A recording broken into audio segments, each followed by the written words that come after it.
Daily maintenance is important to ensure a long lifetime and smooth operation of your compactor. In this video, we will show you what to check on a daily basis.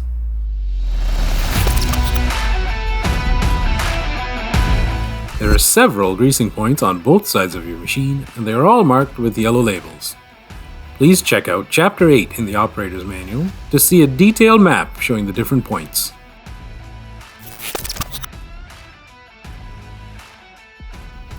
When checking the tension by lifting the feed hopper belt, elevator belt, and belt under, there should not be room for more than a finger or two under the belt.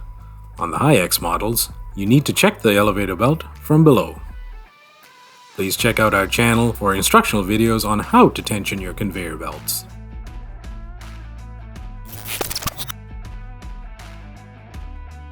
The grease canister is located here, on the right side of the machine. Use a minimum EP2 grease when refilling. The chain oil tank is also located on the right side of the machine, as shown here. The tank for the hydraulic oil is located on the left side of the machine.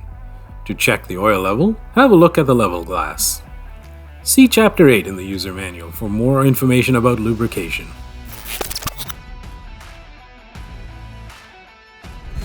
Make sure that there is no dirt or material built up on the compactor. Remove excess materials in those areas before, during, and after baling. Thank you for watching this video. Make sure to check out our channel for more instructional videos on your Orkel compactor.